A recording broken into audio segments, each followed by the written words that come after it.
ഈശോ മിശിഹായ്ക്ക് സ്തുതിയായിരിക്കട്ടെ. ഞാൻ മാണിപ്പറമ്പിലച്ചൻ. Liturgy class 71. കത്തോലിക്ക സഭയുടെ മതബോധനം 1090. അതിൻ്റെ പകുതി ഭാഗം നമ്മൾ കഴിഞ്ഞ ക്ലാസ്സിൽ കേട്ടതാണ്. ബാക്കി നമുക്ക് ഇപ്പോൾ കേൾക്കാം. ആ ഖണ്ഡിക നമുക്കൊന്ന് ആദ്യം കേൾക്കാം. ദിവ്യ കൂടാരത്തിൻ്റെയും വിശുദ്ധ മന്ദിരത്തിൻ്റെയും ദിവ്യ ശുശ്രൂഷകൻ എന്ന നിലയിൽ ക്രിസ്തു ദൈവത്തിൻ്റെ വലത്ത് ഭാഗത്ത് ഇരിക്കുന്നത് എവിടെയാണോ ആ വിശുദ്ധ നഗരമായ യെറൂസലേമിലേക്ക് തീർത്ഥാടകരായി യാത്ര ചെയ്യുന്ന നാം അവിടെ നടക്കുന്ന സ്വർഗീയ ലിറ്റർജിയുടെ മുൻകൂട്ടിയുള്ള രുചിയായി ഇപ്പോഴേ പങ്കുചേരുകയാണ് ഭൗമിക ലിറ്റർജിയിൽ.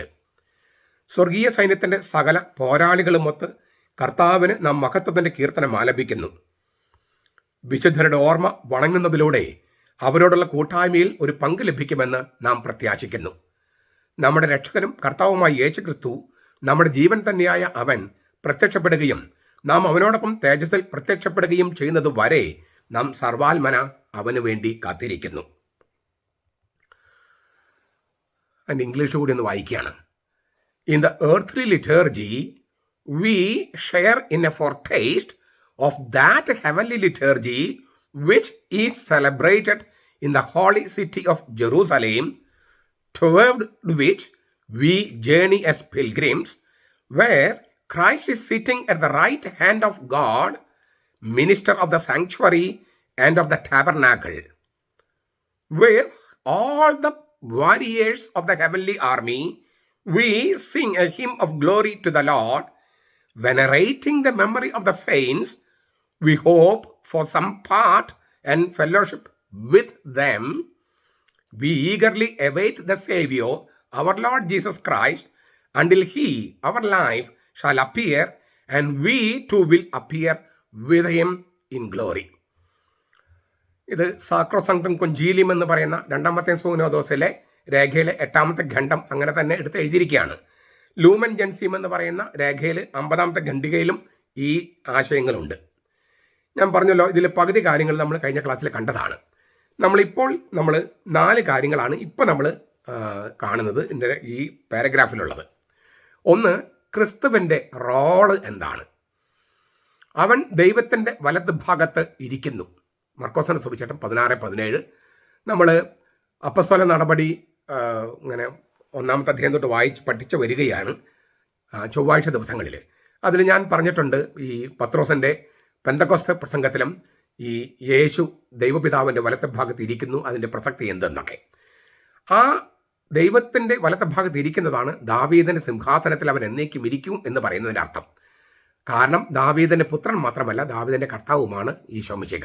അപ്പോൾ അവൻ ദൈവപിതാവിൻ്റെ വലത്തെ ഭാഗത്ത് ഇരിക്കുന്നതിനെയാണ് ഗബ്രിയേൽ മാലാഖ മറിയത്തോട് പറഞ്ഞല്ലോ, നിന്റെ മകൻ ദാവീദിൻ്റെ, അവൻ്റെ രാജാവ്, അവൻ്റെ പിതാവായ ദാവീദിൻ്റെ സിംഹാസനം ദൈവമായി പിതാവിന് കൊടുക്കും. ആ ദാവീദിൻ്റെ സിംഹാസനം എന്ന് പറയുന്നത് ദൈവത്തിൻ്റെ വലത്തെ ഭാഗമാണ്. ദൈവത്തിൻ്റെ വലത്തെ ഭാഗമുണ്ടോ ഇടത്ത് ഭാഗമുണ്ടോ ഇതൊക്കെ നമ്മൾ മുമ്പ് ചർച്ച ചെയ്തിട്ടുള്ളതാണ്. ഇനി താല്പര്യമുള്ളവർക്ക് വേണമെങ്കിൽ വീഡിയോ കേട്ടാൽ പോരാ എന്നുണ്ടെങ്കിൽ നിങ്ങൾക്ക് നസ്രത്തുൽ യേശു എന്ന് പറഞ്ഞിട്ട് ബെനഡിക്ട് മാർപ്പാപ്പയുടെ 3 പുസ്തകങ്ങളുണ്ട്. മലയാളത്തിൽ അത് അവൈലബിൾ ആണ്. ഞാനത് തർജ്ജമ ചെയ്തിട്ടുണ്ട്. ആ വാല്യങ്ങളിൽ അത് കൃത്യമായിട്ട്, പ്രത്യേകിച്ച് 2ാമത്തെ വാല്യത്തിൻ്റെ അവസാന ഭാഗത്ത് ബെനഡിക്ട് മാർപ്പാപ്പ വളരെ വിശദമായിട്ട് യുക്തിഭദ്രമായും തിരുവചനത്തിൽ അടിസ്ഥാനമിട്ടും വ്യാഖ്യാനിക്കുന്നുണ്ട് എന്താണ് വലത്ത് ഇടത്ത് എന്നതുകൊണ്ട് ഉദ്ദേശിക്കുന്നത്. അപ്പോൾ ദൈവപിതാവിൻ്റെ വലത്ത് ഭാഗത്ത് ഇരിക്കുക എന്ന് പറഞ്ഞാൽ പ്രധാനമായും 2 കാര്യങ്ങളാണ്. ഒന്ന്, അവനാണ് രാജാവ്. രാജാക്കന്മാരുടെ രാജാവ് എന്ന് പറയുന്നത് ഈശോയാണ്. അവൻ കുരിശിൽ കിടന്നുകൊണ്ട് മാത്രമല്ല ഭരിക്കുന്നത്, ദൈവപിതാവിൻ്റെ വലത്ത് ഭാഗത്ത് ഇരുന്നു കൊണ്ടാണ്. 2ാമത്തത്, അവൻ മഹാപുരോഹിതനാണ്. സ്വർഗീയ ലിറ്റർജിയുടെയും ഭൗമിക ലിറ്റർജിയുടെയും മഹാപുരോഹിതൻ എന്ന് പറയുന്നത് യേശുക്രിസ്തുവാണ്. ഒരേ ഒരു പുരോഹിതനേ ഉള്ളൂ, അത് ക്രിസ്തുവാണ്. തോമസ് അക്വിനാസിന്റെ വാക്കുകൾ കോട്ട് ചെയ്തിട്ട് കത്തോലിക്ക സഭയുടെ മതബോധനത്തിൽ പഠിപ്പിച്ചിട്ടുണ്ട്. പുരോഹിതൻ എന്ന് പറഞ്ഞാൽ ഒറ്റ ആളേ ഉള്ളൂ, അത് യേശുക്രിസ്തുവാണ്. സ്രഷ്ടാവ് എന്ന് പറഞ്ഞാൽ ദൈവമേ ഉള്ളൂ എന്ന് പറയുന്ന പോലെ തന്നെയാണിത്. ഏക മധ്യസ്ഥൻ കർത്താവ് ഉള്ളൂ എന്ന് പറയുന്ന പോലെ തന്നെയാണിത്. പക്ഷെ ആ ഏക മധ്യസ്ഥൻ വിശുദ്ധരുടെ പ്രാർത്ഥനകൾ വേണമെന്ന് പല പ്രാവശ്യം വെളിപ്പെടുത്തിയിട്ടുണ്ട്. വെളിപാട് പുസ്തകം 8ാമത്തെ അധ്യായത്തിലുണ്ട്, 5ാമത്തെ അധ്യായത്തിലുണ്ട്, 7ാമത്തെ അധ്യായത്തിലുണ്ട്. അപ്പോൾ ഏക മധ്യസ്ഥൻ എന്നുള്ളത് വിശുദ്ധരുടെ പ്രാർത്ഥന ഒഴിവാക്കാൻ വേണ്ടിയല്ല. ഏക സ്രഷ്ടാവ് എന്ന് ദൈവമാണ് സ്രഷ്ടാവ്, ഏക സ്രഷ്ടാവ്. പക്ഷെ അവൻ ഇന്ന് സൃഷ്ടിക്കുന്നത്, മനുഷ്യരെ സൃഷ്ടിക്കുന്നത് മാനുഷിക മാതാപിതാക്കളിലൂടെയാണ്. അവരുടെ സൃഷ്ടികർമ്മത്തിൻ്റെ റോൾ ഒട്ടും ഇകഴ്ത്തി കാണിക്കുന്നില്ല. ഇതുപോലെ തന്നെ ഏക മഹാപുരോഹിതനാണ് യേശുക്രിസ്തു. ആ യേശുക്രിസ്തു എന്ന ആളിൽ നിന്നുകൊണ്ട് ആ യേശുക്രിസ്തുവിന് വേണ്ടി യേശുക്രിസ്തുവിൻ്റെ വചനം യേശുക്രിസ്തു പറഞ്ഞ തരത്തിൽ സഭ ഏൽപ്പിച്ച തരത്തിൽ പ്രഖ്യാപിക്കുന്നതിന് അവൻ തെരഞ്ഞെടുത്ത് അവൻ്റെ പൗരോഹിത്യത്തിന് ആത്മാവ് വിട്ടവരെയാണ് നമ്മൾ ശുശ്രൂഷ വൈദികർ, മിനിസ്ട്രീരിയൽ പ്രീസ്റ്റ്ഹുഡ് എന്ന് പറയുന്നത്. അവരെല്ലാം ശുശ്രൂഷകരാണ്. ഏക മഹാപുരോഹിതന്റെ ശുശ്രൂഷകരാണ് നമ്മൾ വൈദികരെന്ന് വിളിക്കുന്ന സകല പുരോഹിതന്മാരും. അപ്പോൾ മഹാപുരോഹിതനായിട്ടാണ് അവൻ അവിടെ ഈ ദൈവപിതാവിൻ്റെ അടുത്ത്. അക്കാര്യം തന്നെയാണ് വെളിപാട് പുസ്തകം 5-ാമത്തെ അധ്യായത്തിൽ പറയുന്നത്. അറുക്കപ്പെട്ടവനെങ്കിലും എഴുന്നേറ്റ് നിൽക്കുന്ന കുഞ്ഞാട്. അത് സിംഹാസനത്തിൽ ഇരിക്കുന്ന ദൈവപിതാവിനും 4 ജീവികൾക്കും ഇടയിലാണ്. 4 ജീവികൾ ഈ ലോകത്തെ പ്രതിനിധാനം ചെയ്യുന്നു. അപ്പോൾ ഏക പുരോഹിതൻ, മഹാപുരോഹിതൻ ഭൂമിയിൽ മാത്രമല്ല സ്വർഗത്തിലും. ആ ഏക മഹാപുരോഹിതനായ ക്രിസ്തു ദിവ്യ ശുശ്രൂഷകൻ. അതാണ് ഈ ഇതിനകത്ത് ഉപയോഗിച്ചിരിക്കുന്ന വാക്ക്. ഈ ഖണ്ഡികത്തിൽ ഉപയോഗിച്ചിരിക്കുന്ന വാക്ക് ലിറ്റർജിയുടെ ദിവ്യകൂടാരത്തിൻ്റെയും വിശുദ്ധ മന്ദിരത്തിൻ്റെയും ദിവ്യ ശുശ്രൂഷകൻ എന്ന നിലയിൽ. ദിവ്യ ശുശ്രൂഷകൻ ലെയ്തുർഗോസ് എന്നാണ് അതിൻ്റെ ഗ്രീക്ക്. ലെയ്തുർഗോസ്, അതിനാണ് ലിറ്റർജി. ദിവ്യ ശുശ്രൂഷയാണ് ലിറ്റർജി. ദൈവത്തിന് കൊടുക്കുന്ന ദിവ്യ ശുശ്രൂഷയാണ് ലിറ്റർജി. ദിവ്യ ശുശ്രൂഷകനാണ് ലെയ്തുർഗോസ്. അപ്പോൾ യേശുവാണ് ദിവ്യ ശുശ്രൂഷകൻ. ഞാൻ പറഞ്ഞല്ലോ, ഏക മഹാപുരോഹിതൻ എന്ന നിലയിൽ. അതാണ് ക്രിസ്തുവിൻ്റെ റോള്. ആ ക്രിസ്തുവിൻ്റെ റോളിൽ നിൽക്കാനായിട്ട് അവൻ പുരോഹിതന്മാരെ വിളിച്ചിരിക്കുകയാണ്. അപ്പോൾ ക്രിസ്തു എന്ന ആളിൽ നിന്നുകൊണ്ടേ ഏത് പുരോഹിതനും ദിവ്യ ശുശ്രൂഷ എന്ന് പറഞ്ഞ ലിറ്റർജി അർപ്പിക്കാൻ പറ്റും. ക്രിസ്തു എന്ന ആളിൽ നിൽക്കണമെങ്കിൽ ചില വ്യവസ്ഥകൾ ക്രിസ്തു ഭരമേൽപ്പിച്ച സഭയിൽ ഏർപ്പെടുത്തിയിട്ടുണ്ട്. അതുകൊണ്ടാണ് സഭ നിശ്ചയിക്കുന്ന തരത്തിൽ ചൊല്ലിയാലേ അത് കുർബാന ലിസിറ്റ് ആകൂ, നിയമാനുസൃതമാകൂ എന്ന് പറയുന്നത്. സഭയിലാണ് കുർബാന കർത്താവ് ഏൽപ്പിച്ചിരിക്കുന്നത്. ആ സഭ നിശ്ചയിച്ചിട്ടുണ്ട് കുർബാനയാകണമെങ്കിൽ ചില നിയമങ്ങളും ചട്ടങ്ങളും ഒക്കെ ഉണ്ട്. കാരണം കർത്താവ് ഏൽപ്പിച്ചതാണ്. അതിൽ തോന്നിയ പോലെ കൂട്ടിച്ചേർക്കാനോ വിട്ടുകളയാനോ ഒന്നും കഴിയില്ല. അതിനെയാണ് നിയമാനുസൃത കുർബാന എന്ന് പറയുന്നത്. അതിപ്പം എറണാകുളത്തെ വിമത വൈദികർ അർപ്പിക്കുന്ന കുർബാന മാത്രമല്ല ഇല്ലിസിറ്റ്. സഭ നിശ്ചയിച്ച തരത്തിന് വ്യതിചലിച്ച് ചൊല്ലുന്ന ആരുടെ കുർബാനയും നിയമാനുസൃതമല്ല, ലിസിറ്റല്ല. സഭ നിശ്ചയിച്ച തരത്തിൽ തന്നെ ചെയ്യണം. നമുക്കൊരു ഉദാഹരണം പറയും. നമുക്ക് ബൈബിളിൽ മനസ്സിലാകാത്ത പല കാര്യങ്ങളുണ്ട്. നമുക്കത് മാറ്റാൻ പറ്റുമോ? ഇല്ല, മാറ്റാൻ പറ്റില്ല. അതിനെന്തോ അർത്ഥമുണ്ട്. അത് ചിലപ്പോൾ നമുക്ക് മനസ്സിലാക്കാം, ചിലപ്പോൾ മനസ്സിലാക്കണമെന്നില്ല. മനസ്സിലായാലും ഇല്ലെങ്കിലും സഭ നിശ്ചയിച്ച തരത്തിൽ ചൊല്ലുന്നതാണ് ലിസിറ്റ് എന്ന് പറയുന്നത്, നിയമാനുസൃതം എന്ന് പറയുന്നത്. കാരണം ക്രിസ്തുവിൻ്റെ റോളിൽ നിന്നുകൊണ്ടേ അച്ഛന് ചെയ്യാൻ പറ്റൂ. അച്ഛനല്ലാതെ വൈദികനല്ല, പുരോഹിതനുമല്ല. അതുകൊണ്ടാണ്. ഇനി ഇവിടെ ഈ കത്തോലിക്ക സഭ വിട്ടുപോയിട്ടുള്ള ചിലർ പറയുന്ന ഒരു സംഗതിയുണ്ട്. അതായത് കാൽവരിലെ ബലി അതിൻ്റെ ഒരു സീക്വല്, അതായത് ഒരു തുടർ കഥയാണ് സ്വർഗത്തിൽ നടക്കുന്നത്. ബലി കാൽവരിയിൽ തീർന്നു, സ്വർഗത്തിൽ മധ്യസ്ഥതയാണ്. അപ്പോൾ ബലി എന്നത് കാൽവരിയിലും പിന്നെ മധ്യസ്ഥത സ്വർഗത്തിലുമാണ് എന്നാണ് കത്തോലിക്ക സഭയിൽ വിട്ടുപോയിരിക്കുന്ന പലരും പറയുന്നത്. അങ്ങനെയല്ല ഹെബ്രായ ലേഖനത്തിൽ പറഞ്ഞിരിക്കുന്നത്. ഹെബ്രായ ലേഖനമാണ് അവർ ചൂണ്ടിക്കാണിക്കുന്നത്. അങ്ങനെയല്ല, ഒന്നിൻ്റെ തുടർച്ചയായിട്ടല്ല മറ്റത്. സ്വർഗത്തിലും ഭൂമിയിലും ഒരേ സമയത്താണ് നടക്കുന്നത്. അതുകൊണ്ടാണ് കാൽവരിലെ ബലി അതൊരു മധ്യസ്ഥതയാണ്. ആ കാൽവരിലെ ബലി ഒരിക്കൽ എന്നേക്കുമായി എന്ന് പറയുന്നത് ഒരിക്കൽ ചരിത്രത്തിൽ എന്നേക്കുമായി സ്വർഗത്തിൽ. ഇതാണ് ഞാൻ നേരത്തെ പറഞ്ഞത്. കാൽവരിയിലെ അതേ രംഗം നമ്മൾ സ്വർഗത്തിൽ കാണുകയാണ്. വെളിപാട് പുസ്തകം 5-ാമത്തെ അധ്യായം. അറുക്കപ്പെട്ടതെങ്കിലും എഴുന്നേറ്റ് നിൽക്കുന്ന കുഞ്ഞാട്. അതുകൊണ്ട് നമുക്ക് കുർബാന കിട്ടുന്നത്. അതായത് അറുക്കപ്പെട്ടു പോയി അവൻ ഉത്ഥാനം ചെയ്തില്ലായിരുന്നെങ്കിൽ, അവൻ എഴുന്നേറ്റ് നിന്നില്ലായിരുന്നെങ്കിൽ കുർബാനയും ഉണ്ടാകുമായിരുന്നില്ല. നമ്മുടെ കർത്താവ് യേശു മിശിഹ കബറിടത്തിൽ നിന്നും മരിച്ചവരുടെ ഇടയിൽ നിന്നും ഉയർത്തെഴുന്നേറ്റില്ലായിരുന്നെങ്കിൽ നമുക്ക് കുർബാന ഉണ്ടാകുമായിരുന്നില്ല. കുർബാന ഉണ്ടാകാൻ കാരണം അവൻ മരിച്ചവരുടെ ഇടയിൽ നിന്ന് ഉയർത്തെഴുന്നേറ്റ് പുതിയ ജനസിലുള്ള ഒരു ജീവനിലേക്ക്, മരണത്തിൻ്റെയും അഴുകലിൻ്റെയും നിയമങ്ങൾക്ക് വിധേയമല്ലാത്ത ഒരു ജീവനിലേക്ക്, ജീവന്റെ ഒരു പുതിയ രൂപത്തിലേക്ക് പ്രവേശിച്ചത് കൊണ്ടാണ് ആ പുതിയ ജനസിലുള്ള ജീവനാണ് നമുക്ക് നൽകുന്നത്. ഗ്രീക്ക് അറിയുന്നതൊക്കെ പെട്ടെന്ന് മനസ്സിലാകും. ഞാൻ വന്നിരിക്കുന്നത് ജീവൻ നൽകാനാണെന്ന് പറയുമ്പോൾ ബിയോസ് എന്നുള്ള വാക്കല്ല കർത്താവ് ഉപയോഗിക്കുന്നത്, മറിച്ച് സൊയെ എന്നാണ്. സൊയെ മരണത്തിൻ്റെയും അടികളുടെയും നിയമങ്ങൾക്ക് വിധേയമല്ലാത്ത ജീവനെയാണ് സൊയെ എന്ന് പറയുന്നത്. നമുക്ക് ഈ മരണത്തിനും പിന്നെ അഴുകലിനും വിധേയമായ ജീവനാണ് ബിയോസ് അല്ലെങ്കിൽ ബയോളജി എന്നൊക്കെ നമ്മൾ പറയുന്നത്. അപ്പോൾ കർത്താവ് ബയോളജിക്കൽ ജീവൻ അതീതമായ സൊയെ എന്ന് ഗ്രീക്കിൽ വിളിക്കുന്ന അനശ്വര ജീവനിലേക്ക് മരണത്തിൻ്റെയും അഴുകലിൻ്റെയും നിയമങ്ങൾക്ക് വിധേയമല്ല ജീവനിലേക്ക് കടന്നു പോയത് കൊണ്ടാണ് ആ ജീവൻ ഇപ്പം നമുക്ക് നൽകാൻ കർത്താവിന് കഴിയുന്നത്. അതുകൊണ്ട് ഈ കാൽവരിലെ ബലിയുടെ ഒരു തുടർക്കഥയല്ല സ്വർഗത്തിൽ നടക്കുന്നത്. കാൽവരിലെ ബലി അത് എന്നേക്കുമായി സ്വർഗത്തിൽ നിലനിൽക്കുകയാണ്. ബലിയും മധ്യസ്ഥതയും കാൽവരിയിലും സ്വർഗത്തിലും ഒരേ സമയം നിലനിൽക്കുകയാണ്. കാൽവരിയുടെ ബലിയുടെ തുടർക്കഥയായിട്ടല്ല സ്വർഗത്തിലെ മധ്യസ്ഥത. അവരങ്ങനെ പഠിപ്പിക്കുന്നത്. കാരണം അവർക്ക് ഈ പൗരോഹിത്യമില്ല, പൗരോഹിത്യം നിഷേധിക്കണം, എന്നാൽ മെത്രാൻ സ്ഥാനം വേണം താനും. അവരുടെ ഈ ഇരട്ടത്താപ്പ് മനസ്സിലായോ? മെത്രാൻ സ്ഥാനം കാക്ഷിക്കുന്നവൻ ഇല്ലേ, നല്ല കാര്യമാണ് കാക്ഷിക്കുന്നത് പറയുകയും ചെയ്യും, എന്നാൽ പൗരോഹിത്യം പാടില്ലെന്നും പറയുകയും ചെയ്യും. ഇതെങ്ങനെയാണ് ശരിയാകുക? മെത്രാൻ പട്ടം എന്ന് പറഞ്ഞ പൗരോഹിത്യമല്ലേ? കർത്താവ് മഹാപുരോഹിത പ്രാർത്ഥന ചൊല്ലിക്കൊണ്ട് 12 അപ്പസ്തലന്മാർ പുരോഹിതന്മാരെ വാഴിച്ച കാര്യം യോഹന്നാന്റെ സുവിശേഷം 17-ാമത്തെ അധ്യായത്തിൽ ഇല്ലേ? അപ്പം ഏക മഹാപുരോഹിതൻ എന്ന വാക്ക് ഉപയോഗിച്ച് അവർ പൗരോഹിത്യം മുഴുവൻ നിഷേധിക്കുന്നു. ഏക മധ്യസ്ഥൻ എന്ന വാക്ക് ഉപയോഗിച്ച് വിശുദ്ധന്മാരുടെ പ്രാർത്ഥനകൾ നിഷേധിക്കുന്നു. ഏക സൃഷ്ടാവ് എന്നുള്ള വാദം വെച്ചിട്ട് എന്തുകൊണ്ടാണ് ഈ മനുഷ്യ സൃഷ്ടാക്കൾ അവർ നിഷേധിക്കാത്തത്? ഇരട്ടത്താപ്പകൾ ആശാന്മാരാണ് അവർ. കാരണം എന്താണ്? അവർക്ക് തിരുവചനത്തോടുള്ള സ്നേഹമല്ല, കത്തോലിക്ക സഭയോടുള്ള വെറുപ്പാണ് അവരെ നയിക്കുന്നത്. അതുകൊണ്ട് തന്നെ അവർ ചെയ്യുന്ന മഹത്തായ കാര്യങ്ങളൊക്കെ ഉണ്ടാകുമായിരിക്കാം, പക്ഷേ അതെല്ലാം ക്രിസ്തുവിനെ സ്വീകരിക്കാനുള്ള ഒരു പ്രിപ്പറേറ്ററി ഒരിക്കൽ ശുശ്രൂഷ മാത്രമായിട്ടേ, സ്നാപകന്റെ ശുശ്രൂഷ മാത്രമായിട്ടേ ഞാൻ അവരെ കാണുന്നുള്ളൂ. അവർ മോശമെന്നല്ല കാര്യങ്ങൾ ചെയ്യുന്നത്, പക്ഷേ അവർ യേശുക്രിസ്തുവിൽ വിശ്വസിക്കണമെങ്കിൽ കർത്താവ് പറഞ്ഞ കാര്യങ്ങളിലേക്ക് വരണം. ഇപ്പോൾ അവർ ചെയ്യുന്നത് സ്നാപയോഹനം ചെയ്യുന്നത് പോലുള്ള കാര്യങ്ങളാണ്. അത് നല്ല കാര്യമാണ്. അവർ പിന്നെ ശരിക്കും മാമോദീസ സ്വീകരിച്ച് കർത്താവിൻ്റെ തുറക്കപ്പെട്ട പാർശ്വത്തിൽ ഒട്ടിച്ച് ചേർക്കപ്പെടണം. അവിടെ നിന്നൊഴുകുന്ന ജീവജലത്താലും അവിടെ നിന്നൊഴുകിയ ജീവരക്തത്താലും, അതായത് മാമോദീസയാലും വിശുദ്ധ കുർബാനയാലും തോമാസ് ലീഹ തുറക്കപ്പെട്ട പാർശ്വത്തിൽ ഒട്ടിച്ച് ചേർക്കപ്പെട്ടതുപോലെ ഒട്ടിച്ച് ചേർക്കപ്പെടേണ്ടതുണ്ട്. അപ്പോൾ ഇതൊരു പ്രധാനപ്പെട്ട സംഗതി. നിങ്ങൾക്കത് ഇത് കേൾക്കുന്നവർക്ക് മനസ്സിലാകുമെന്ന് അറിഞ്ഞുകൂടാ. ഈ പെന്തക്കോസ്തക്കാരും യോഗോപാസാട്ടികളും പിന്നെ ദൈവസഭക്കാരും ഒക്കെ പറയുന്ന സംഗതിയാണ്. കാൽവരിലെ ബലി ഭൂതകാലത്തിൽ കഴിഞ്ഞു, ഇപ്പോൾ സ്വർഗത്തിലെ മധ്യസ്ഥത മാത്രമേ ഉള്ളൂ, ബലിയില്ല.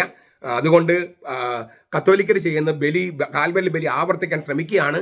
അത് ഭയങ്കര വലിയ വിഗ്രഹാരാധനയാണെന്നൊക്കെ പറഞ്ഞ് പഠിപ്പിക്കും. വാസ്തവത്തിൽ നമ്മൾ ബലി ആവർത്തിക്കേണ്ട കാര്യമില്ല. അത് ഒരിക്കൽ എന്നേക്കുമായി നിലനിൽക്കുന്നത്, ഒരിക്കൽ മതി അത്. പക്ഷെ അത് എന്നേക്കുമായി നിലനിൽക്കുന്നു. അതുകൊണ്ട് അത് അനുഷ്ഠിക്കണമെന്ന് പറഞ്ഞത് ആരാ? കർത്താവ് ഈശോ തന്നെയാണ്. നിങ്ങൾ എൻ്റെ ഓർമ്മയ്ക്കായി ചെയ്യുമെന്ന് പറഞ്ഞതും, നിങ്ങൾ എൻ്റെ മാംസം ഭക്ഷിക്കുന്നില്ലെങ്കിൽ, അത് പ്രതീകാത്മകമായിട്ടല്ല, യഥാർത്ഥത്തിൽ ഭക്ഷിക്കുന്നില്ലെങ്കിൽ നിങ്ങൾക്ക് നിങ്ങൾ ജീവനില്ല എന്ന് പറഞ്ഞതും കർത്താവ് ഈശോ തന്നെയാണ്.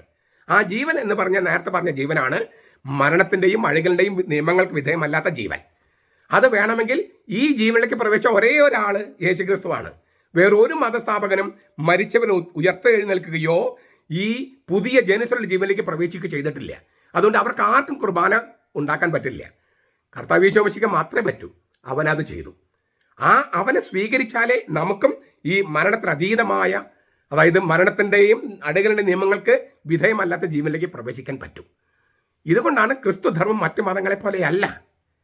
ക്രിസ്തുധർമ്മം മറ്റു മതങ്ങളെ പോലെയല്ല. എല്ലാ മതങ്ങളും ഒരുപോലെയല്ല.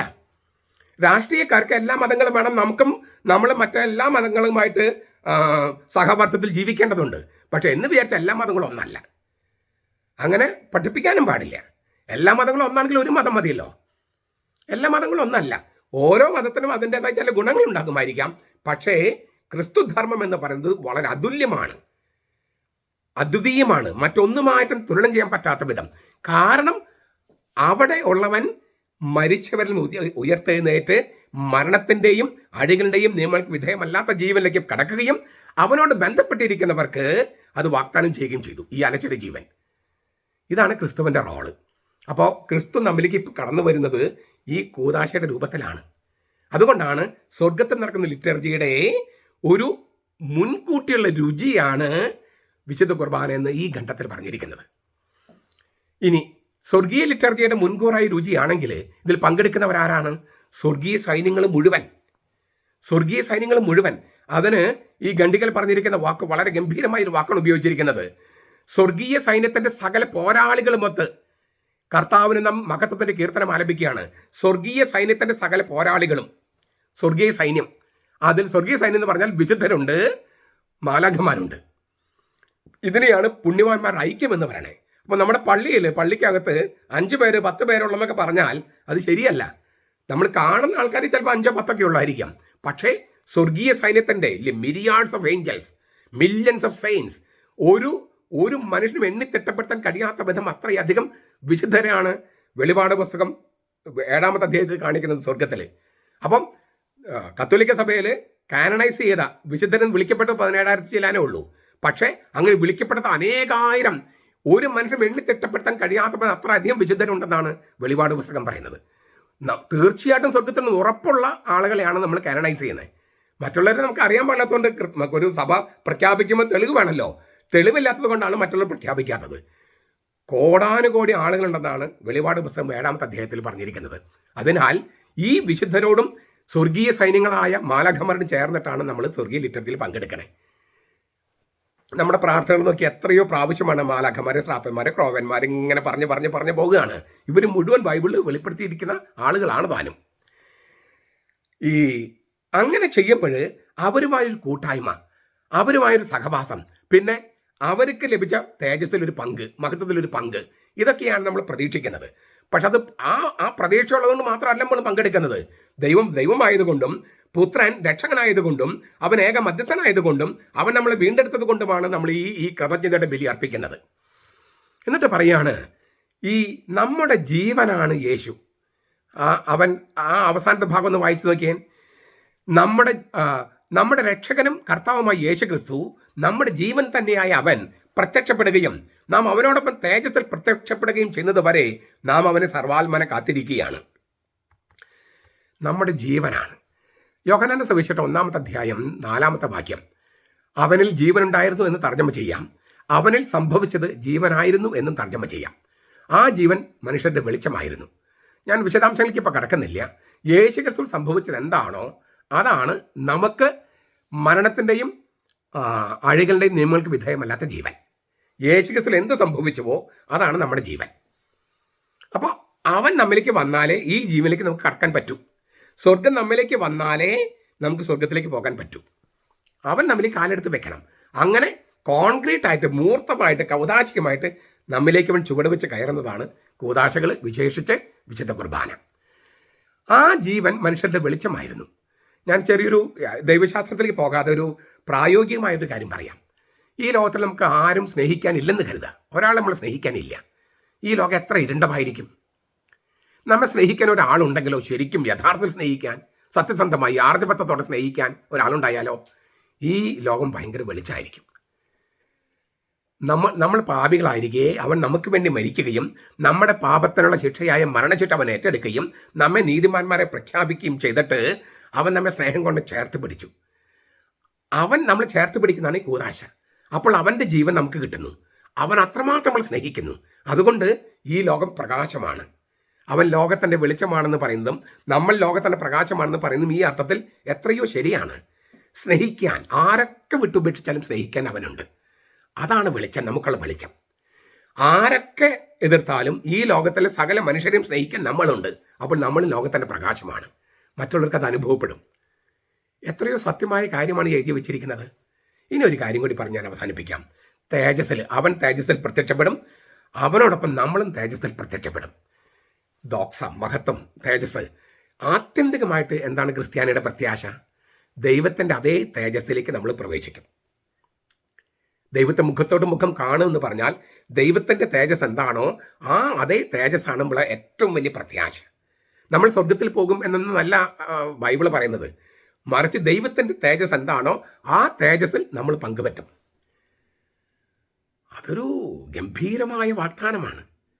ഈ വാഗ്ദാനമാണ്, അവൻ്റെ വാക്കാണ് നമ്മുടെ പ്രത്യാശ. അപ്പോൾ ക്രിസ്ത്യാനിയുടെ പ്രത്യാശ എന്ന് പറയുന്നത് ദൈവത്തിൻ്റെ തേജസ് എന്താണോ, തേജസ് രക്ഷാകര സാന്നിധ്യത്തിൻ്റെ ഗാംഭീര്യം എന്നൊക്കെയാണ് അതിന് അർത്ഥം കൊടുക്കുന്നത്. ഈ ദോക്സ എന്ന് പറയുന്ന ഗ്രീക്ക് വാക്കിന് കബോദ് എന്നാണ് അതിൻ്റെ ഹീബ്രു വാക്ക്.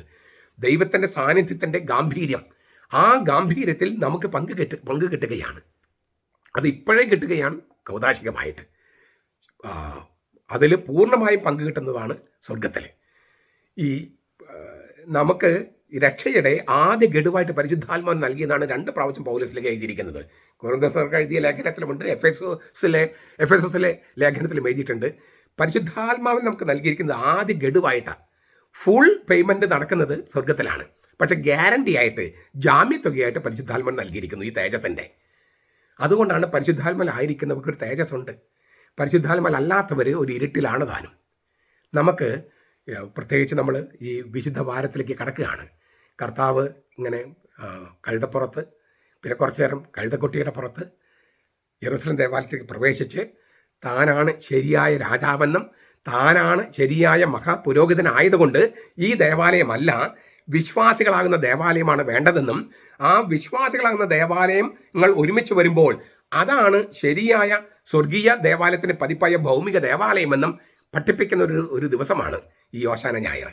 അന്നേ ദിവസം തന്നെ ക്രിസ്തുവിൻ്റെ ഈ ആ റോള് മനസ്സിലാക്കിക്കൊണ്ട് ആ തേജസ്സിലേക്ക് കടക്കാനുള്ള പ്രത്യാശയോട് കൂടി സ്വർഗീയ സൈന്യങ്ങളായ മാലാഖമാരോടും വിശുദ്ധരോടും ചേർന്ന് നമുക്ക് ദിവ്യബലിയിലും മറ്റ് കൂദാശകളിലും പങ്കെടുക്കാം. നമ്മുടെ കർത്താവ് ഈശോ മിശിഹായുടെ കൃപയും പിതാവായ ദൈവത്തിൻ്റെ സ്നേഹവും പരിശുദ്ധാത്മാവിൻ്റെ സഹവാസവും നാം എല്ലാവരോടും കൂടി ഉണ്ടായിരിക്കട്ടെ, ഇപ്പോഴും എപ്പോഴും എന്നേക്കും. ആമേൻ.